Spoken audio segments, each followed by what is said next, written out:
historical stuff. This is how access control was really developed initially. So, wow, this is a huge crowd. All right, well, welcome everybody. I'm glad to see you're all here, and so let's start. Okay, so this is all the way back from 1973. So it started with early 70s. They were asked with so we don't have any extra notes or anything. I mean, whatever. Um, this is recorded, so you can go back to it, and it's going to be, I think, available on the training camps site, and so it is there. So again, if you are thinking of taking CISSP board, or any other certification from ISC Square, this is going to be very helpful for you. One or two questions from this topic is going to be in almost every test. Okay. So Bell-LaPadula. So before, again, we start talking about these are academicians. They were really, so Bell and LaPadula worked for MITRE. Okay. In 1973, they were asked, well, before 1973, of course, they were asked to come up and develop a security model. So, and Bell-LaPadula's main concern is confidentiality. Okay. And it was created for really, this is the DoD model, Department of Defense projects, controlling who can read and write classified data. So, there's a certain level of classification, and we're going to talk a little bit more in detail about this, and what you can read or write depending on your classification level. I mean, even if you go talk to somebody on the street, and then we say, hey, if you have a secret, you are classified to be able to see secret documents that are labeled secret, that then they will know that your classification, your clearance level is secret. So you can see documents that are below secret or not see anything that's above secret. So this still exists. But is this the only thing that exists in DoD or in the government, federal government today? Just because your clearance is secret, do they just bring out all the documents that's below secret and say, here, go see all these documents? No. So, but this was strictly written, created for confidentiality. And 4 years later, Biba was created as an integrity model. Okay. And that integrity model was really more for corporate environment. So making sure that the content is only altered by authorized users and systems. Okay. And it is about can we trust this information? Is this information accurate? And if it is altered, is it altered by the authorized people? And it was, again, mainly saying that, look, we know that the source is trustworthy and the information is disseminated to people. So you get the orders from people above you, and then you push those orders people below you. So no read up means you cannot. So in a Bell-LaPadula, that means you cannot see anything that is above your clearance level, and no write down means you cannot write to the people below you. Can I ask you why there is no write down? Okay, no read up makes a lot of sense, but why no write down? Why would you think that there is no write down?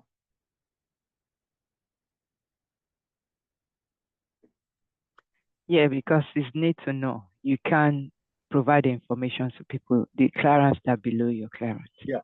So you see, we don't want to ever accidentally disclose some sensitive information to what? To be people below us. Because even if we accidentally disclose information to people above us, they already have that level of clearance or more. So there is not an issue of disclosing some sensitive information to people above you because they already have access to that.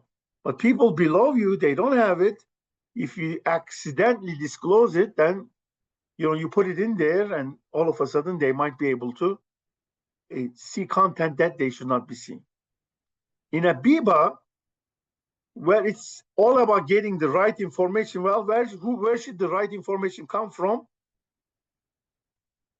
People above us. So our management tells us this is what our plan is. This is the critical systems, and and then what we are doing is we take that information and we are writing to the people below us.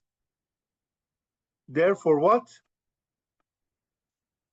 we are sharing this critical information with the people we need to put in. But here is I'm going to give you two tricks.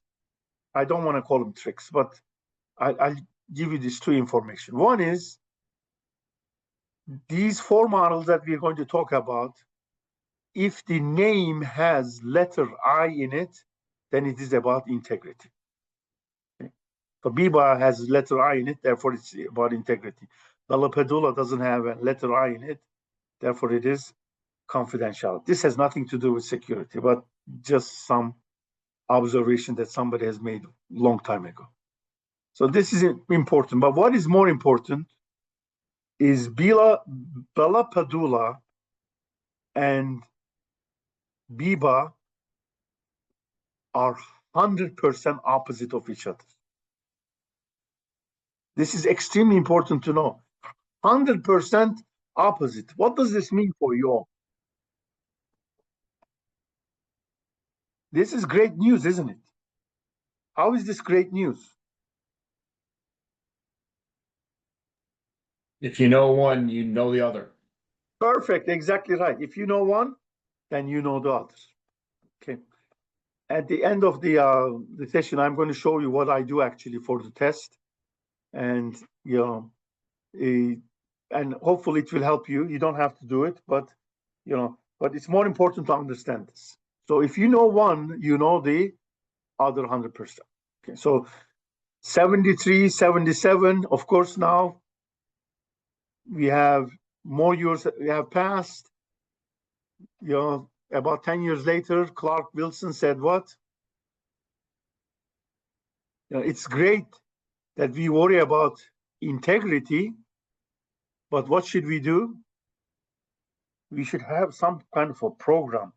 We should have some kind of a method to protect and maintain the integrity. Just because you're allowed to do this shouldn't mean that you should be able to do it. So what do? They came up with a process, a program to follow. Okay. So it was basically what we're saying. Okay, yeah, integrity is important, but we need to make sure that we have well-formed transactions. We want to make sure that separation of duties are maintained, and we need to be able to audit things. We need to make sure that people are doing what they were supposed to do. So it's not that you have right to do it. Did you remain within your rights? Did you do what you were supposed to do? So you didn't do anything beyond what you were allowed to do. Okay. And the one that is, I am very, this is my favorite of the four, is Brewer Nash. You know why is this my favorite? Other three are nice, but they cannot really stand on their own. today, are we only worried about integrity, or are we only worried about confidentiality? Today, we are worried about what? Both confidentiality and integrity. Sometimes we are more worried about confidentiality. Sometimes we are more worried about integrity, but we are, or we should be always what? Worried about confidentiality and integrity and availability. Okay. So, but Brewer-Nash, to me, has still continuous application. Brewer-Nash is about conflict of interest. So do we have conflict of interest almost all the time? Yeah. I mean, I was just hearing about a company, this, I don't want to give the name, but one of the senior managements had created another side company of their own, and they were trying to pass along the jobs to this new entity, without going through, proper vetting process and so on. Well, that is a huge conflict of interest, isn't it? You're trying to have your own company get the contracts for something else. That's not right. So anyway, this Brewer-Nash is also called the Chinese wall, and the reason it's why called the Chinese wall is, you're not supposed to be on the wall. You're supposed to pick a side. So if I'm a judge in a case, that case should not involve me, isn't it? If it has anything to do with what I'm doing, then I need to say, look, I cannot be a judge for this. I cannot be the student and the trainer at the same time. I should never be auditing my own work. I should never be approving my own request. I mean, we call this separation of duties and stuff like that. But this focuses on plainly on conflict of interest. Let's say you're a consulting company and working in a consulting company, and this consulting company is consulting two competitors. So you cannot take this information from this one company's information and share it with the other to give them this advantage. So you need to make sure that you maintain this, this separation, and protect the conflict of interest. And very, very important. And to me, this still applies every single day, whatever we're doing. That's why I like this model. And I like this model also for the test, because it's the easiest to figure out. Because in the test, if there is ever a worry about a conflict of interest, and the answer is going to be what?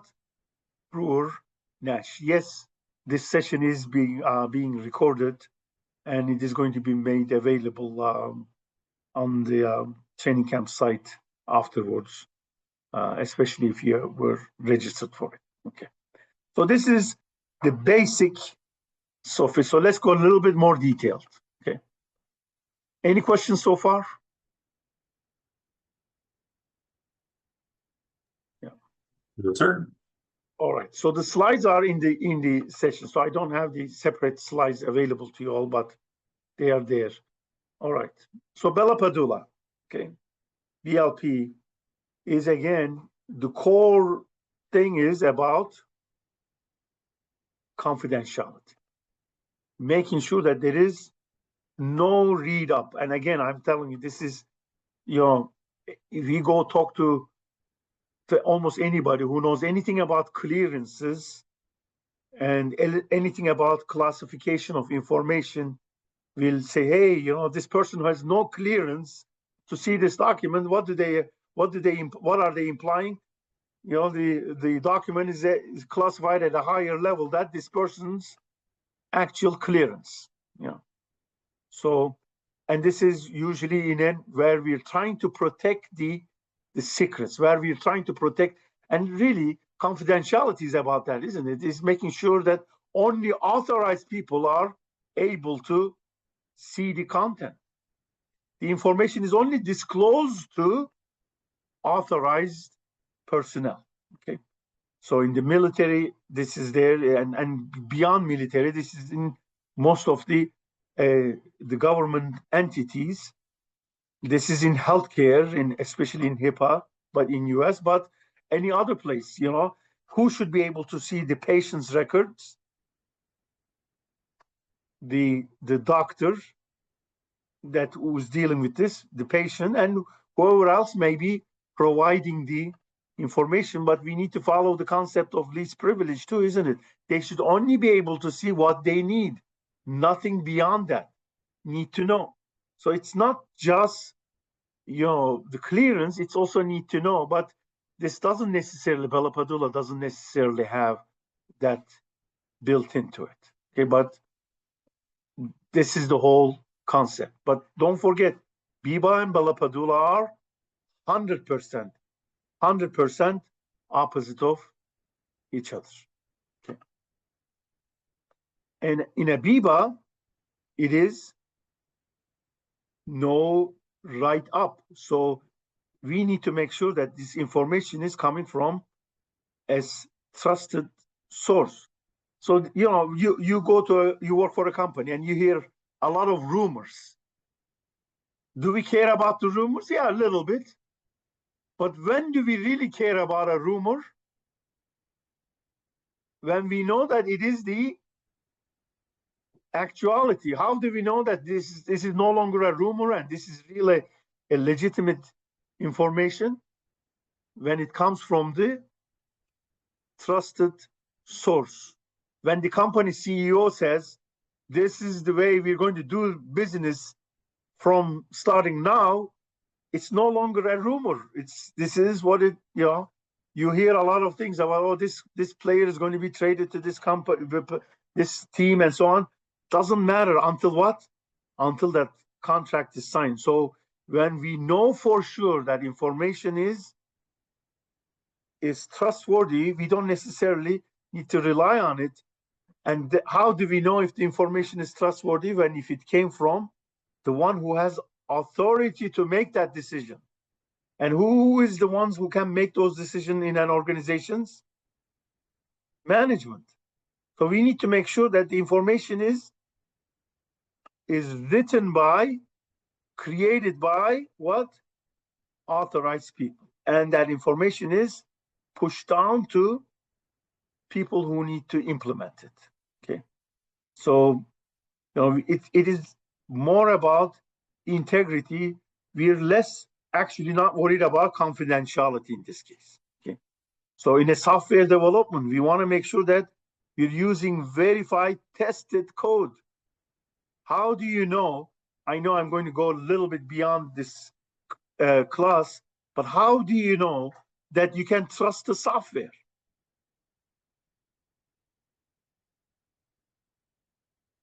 What do we do? How do you know that you can trust the software?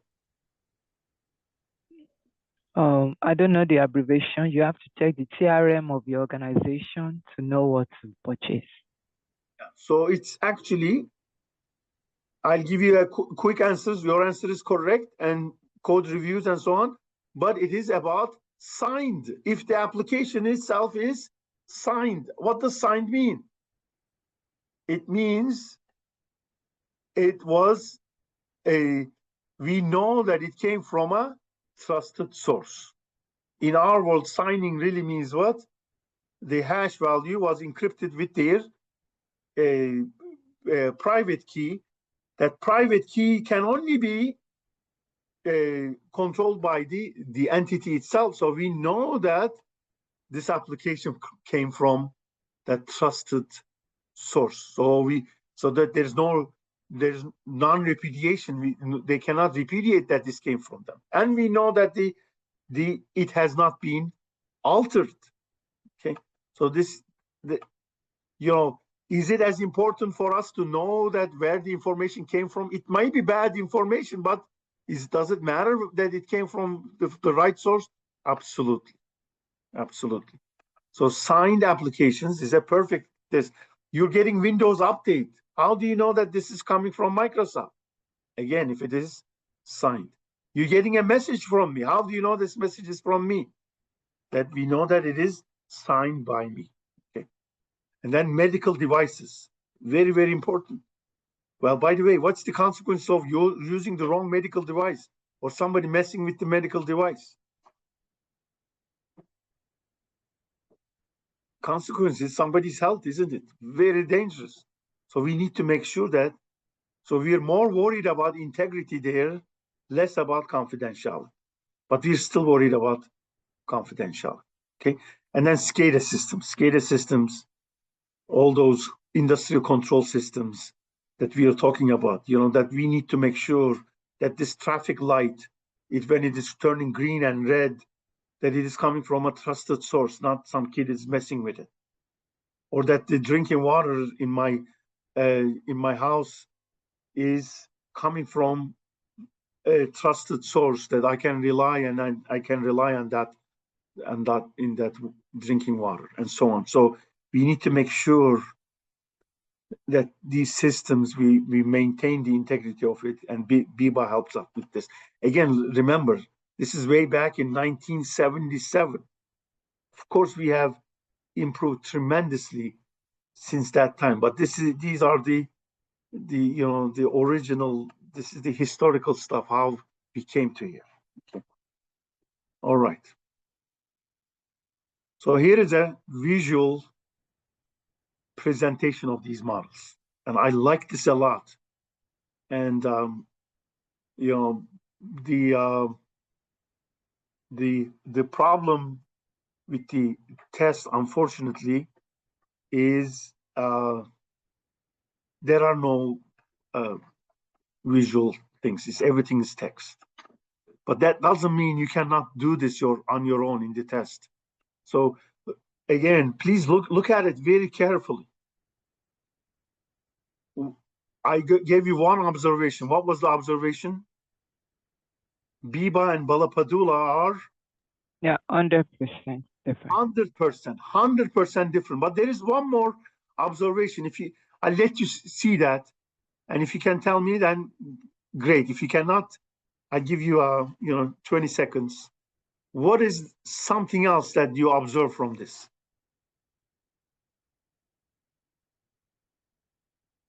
How about let me make it easier for you.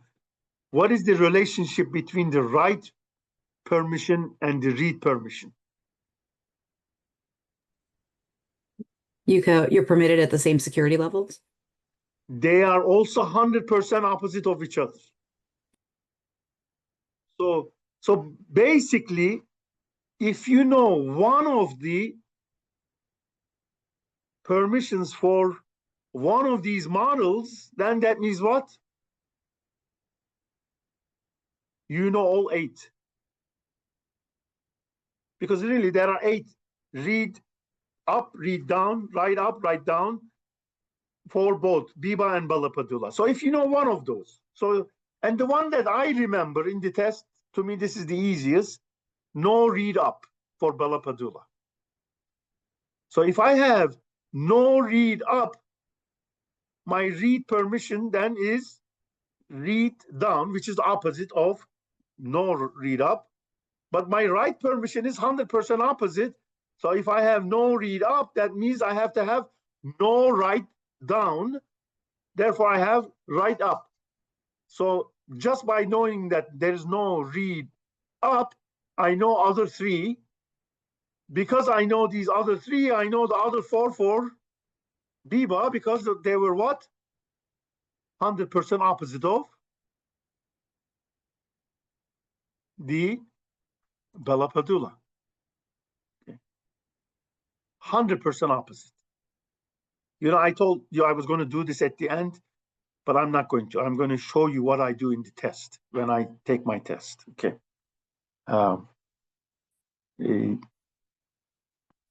So what I do when I take the test, they give you something to write with, isn't it? So okay, maybe that's a little too much.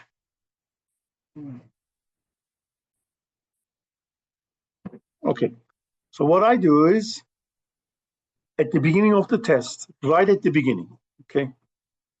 And please be careful to do this after the test starts, not before, but after the test starts. I take my marker and put in Bell-LaPadula on top and Biba on Biba and Bell-LaPadula, I put this.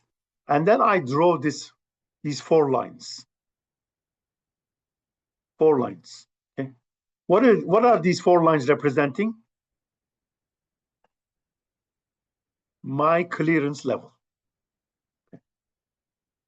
And I do right here, read and write, but underneath I put in the word simple and star.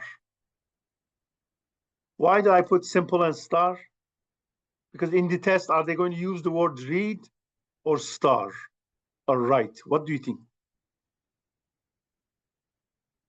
They're not going to make it easy for you. So you need to remember that read permission is the simple and the write permission is called the star. Okay. So, and simple is easier and star is, more complex. I guess this is how you remember it. Okay. Then what I do is I draw this arrow down first. You can start wherever you want.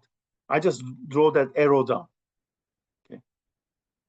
And then once I have that one arrow down, the rest of them are what?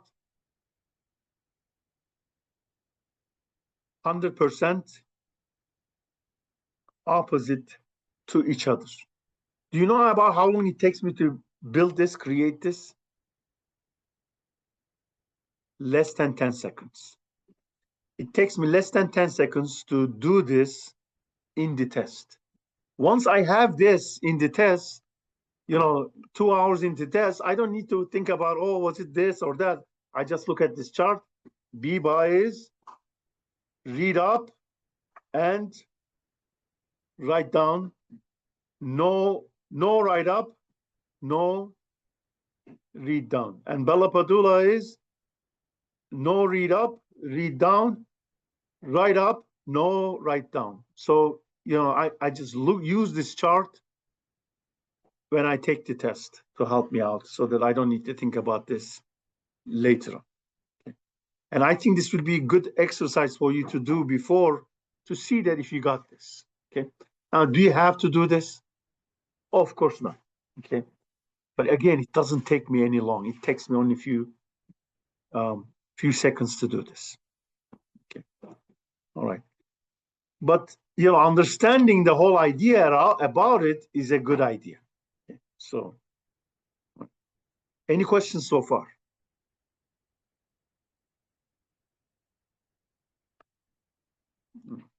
All right, so Clark-Wilson. So let's talk about Clark-Wilson and Brewer-Nash. And then after that, I will open it up to questions on any of these, okay? So Clark-Wilson is, again, what is it about? It is about maintaining integrity. And by the way, it has the letter I in it. Therefore, what? It's an integrity model. But, it is not just about integrity. It has well-formed transactions and separation of duties. So it is about making sure we are following a program. And Clark-Wilson also did a good job of defining subjects and objects. Yes, we do have subjects and objects in the others, but they were more intentional about it. So they say, hey, we need to make sure who are the subjects who are trying to have access to objects, and let's make sure that we have some rules, we have some, so you cannot just make any change. We need to maintain the integrity. When you're, if I'm going to change the price of an item, then what has to happen? Every place where that item was ordered, those order totals need to be also updated. We cannot, I changed the product from $10 to $20. Now, if somebody ordered 10 of these, now that price is going to go up also. So you see that relationship between those informations and so on are maintained, and there was checks and balances. So it's just not randomly anybody can make changes. You cannot just make a change to a product here and not assume that it's not going to have impact on other things that are depending on that. And this is what we have today in what? In our databases and bank transactions, on our ERP solutions, in our POS systems, and so on. So we just need to make sure that all of these, there's some sort of, there could be very easily abuse of somebody saying, oh yeah, I'm just going to refund all this money, or I'm just going to accept these things. No, somebody needs to approve it, make sure it's done, and then we keep track of those transactions. So today, a lot of things we do is based on transactions. Every change to a database is a transaction. So, and all those integrity controls that are built into the database historically is coming from this great Clark Wilson. Again, remember, these are just names of bunch of academicians. Okay. And as I stated earlier, my favorite today is still Brewer Nash. Okay. So it is about what? And this is the easiest to detect in the test. It is about conflict of interest. So if the question ever says, hey, conflict of interest, this is, this person has access to those two different systems, what you need to do is you need to pick a side. You cannot be taking a test and giving your own grade. You should never be able to audit your own work. But more importantly, you're working with the competitors and you're great at your job, so they hire you. All these big four, the Deloittes and Ernst & Youngs and so on, they hire them to do stuff. And now you have access to what? Information from both organizations. Even without unintentionally, you may disclose information. So the best thing to do is what? If I'm working for Pepsi-Cola, then I cannot be consulting for Coca-Cola. Okay. So you pick your side and you remain at that side. Okay. You remain at that side. And the reason I'm giving you this example of this being teacher and so on, I teach at colleges. So one semester, I was sitting in another class as a student, and there's a banner system. I don't know if you know, it's system where the faculty puts in, students use it to register for class, but faculty goes there to put in grades. So for the heck of it, don't ask me why, I said, let me see if I can have access to the class that I'm taking. And I had full access to it. And I could change anybody's grade, including mine. Now, I wasn't taking it for grade. So I went to administration. I said, this is terrible. We need to have what? Proper separation of duties. Make sure that if somebody's a student in class, they should never be able to do what? Have access to this system. And of course, administration was very upset with me, saying, why are you bothering yourself with things don't matter to you, and so on. But still, we need to do this. And it's pretty clear, in a judicial system, we have this. Anybody, if this case involves you, then you should not be part of it. Even in healthcare, psychologists and so on should never be working with somebody that they already know, and so on. So this is something that is, to me, is applicable to everything we do today. We need to make sure that we protect systems from conflict of interest. Okay. All right, so this is all I had. I hope this was valuable to you. So I'm going to give you about, we have about another 5 to 8 minutes for questions. Now, I know this was scheduled till 45 after, but I can remain here longer if you have questions. And by the way, let me put my personal information here in the chat. So if you have questions for me afterwards, you can call me or text me or email me. Okay.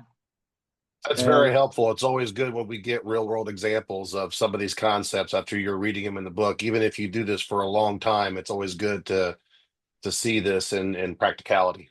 Great. Thank you. Thank you. Thank you so much.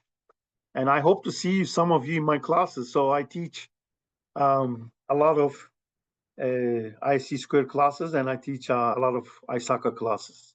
So I just took the CISSP ISC squared course, and I got to tell you, this 30 minutes of you explaining this was way more informative than the 4 hours the previous gentleman took to explain it. All right. Thank you. Thank you. I appreciate it. Thank you. Thank you so much. All right. So anyway, thanks for participating, and I'm really happy with the size of the group. This is amazing. So thanks taking time in the middle of the day on Friday. So all right. Okay. I wish you all the best of luck and good luck to you in the test. You're most welcome. Thank you. Have a great day. You too. Thank you for taking the time. Oh, thanks. Thank you, sir. Yes, thank you very much. Yeah, thank Okay, you. yeah, and if you can send me email if you have questions, yes, or call me, text Okay. me. Now next week I Okay. am teaching. So Okay, we do. Thank you. take care. Yeah, bye. Bye-bye. Thanks again. Really appreciate it. All right, take care. Bye-bye. Bye. I'm sitting for the test tomorrow, so I'm doing my last day prep and cram before the test tomorrow. So Good luck, Bob. thank Good you. luck. Good luck. Take your Appreciate time. it. Read every question twice, okay? Take your time. Yes, that's what I've been doing. I've been doing fairly okay on the practice test, so I'm Excellent. fingers crossed. We'll do well on the actual. Yes, you will. You will. Yeah. Good luck. Thank you. Appreciate it.